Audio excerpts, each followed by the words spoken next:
Terima kasih Yang di-Pertua. Selepas ni Arau ya. Ya.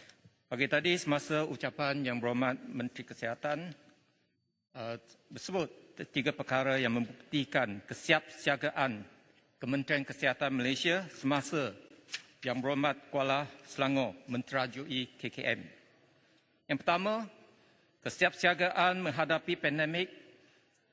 Pada Oktober 2019, Kementerian Kesihatan telah mengadakan Joint External Evaluation under International Health Regulation oleh WHO yang membuktikan kesiapsiagaan yang baik. Yang kedua, virtual consultation untuk CAC.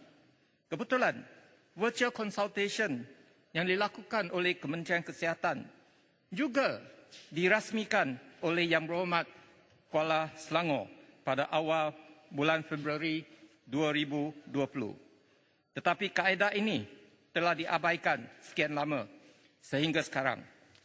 Ketiga, Kementerian Kesihatan juga mengeluarkan garis panduan pengurusan COVID-19 pada 17 hari bulan Januari 2020 sebelum kes pertama melanda tanah air dan seterusnya mengaktifkan apabila kes pertama wujud pada 23 hari bulan Januari 2020.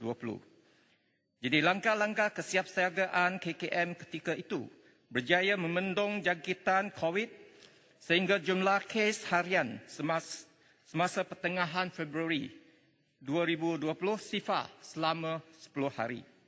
Situasi berubah selepas langkah Sheraton sehingga hari ini walaupun dengan PKP yang berterusan. Pada 18 hari bulan Ogos tahun lepas, semasa mesyuarat kedua Penggar Ketiga Parlimen, saya telah mencadangkan supaya peruntukan dan jawatan di Kementerian Kesihatan, khususnya bahagian kesihatan awam ditambah untuk kawalan pandemik, khususnya untuk FTTIS. Ini adalah kerana sekiranya setiap kontak rapat dapat dikesan, diuji dan diasingkan dalam masa 48 jam. Pandemik COVID-19 dapat dikawal tanpa PKP ataupun Perintah Kawalan Pergerakan yang memudaratkan ekonomi. Respons kesihatan awam yang pantas adalah asas untuk menjaga kesihatan rakyat dan memulihkan ekonomi negara. Masa itu, jumlah kes harian tidak sampai 100 sehari.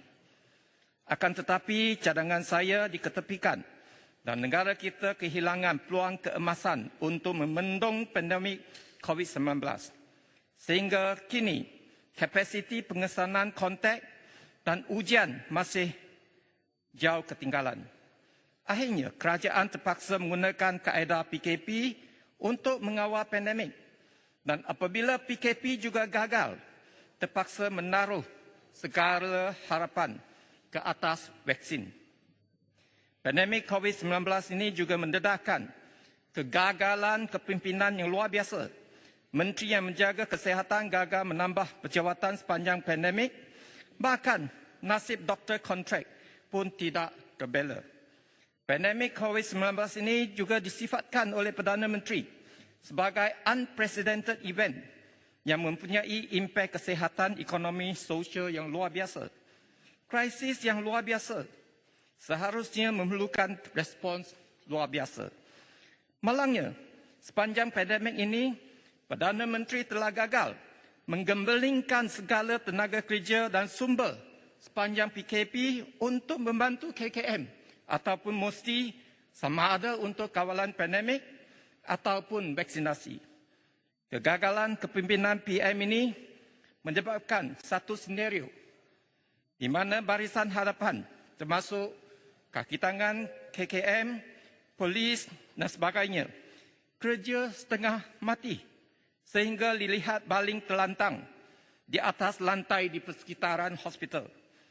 Pada masa yang sama, pula ada yang lain boleh pergi shopping, bercuti, berpesta dan berjoget di hotel semasa PKP. Selain daripada itu, ada syarikat besar menyebabkan beribu-ribu kes COVID di mana akan terus beroperasi dan terus beruntung berbilion-bilion ringgit. Sementara peniaga kecil dan sederhana yang tidak ada kes ataupun kes jangkitan kecil dilarang berniaga sehingga jadi bankrupt. Walaupun vaksin memberi harapan untuk membendung pandemik, akan tetapi kemungkinan besar virus ini akan menjadi endemik yang memerlukan respon kesihatan awam yang berkesan sepanjang masa. Justru itu saya cadangkan. Pertama, penambahan kapasiti untuk rawatan COVID-19 dengan membina hospital sementara yang mencukupi, tambahlah jawatan di KKM dan selesaikan masalah kontrak. Kedua, meningkatkan keupayaan pengesanan kontak dan ujian besar-besaran. Dan ketiga, memerlukan satu pendekatan baru untuk sektor ekonomi. Pembagian sektor ekonomi kepada sektor esensial dan sektor non-esensial tidak lagi relevan apabila PKP itu berlarutan.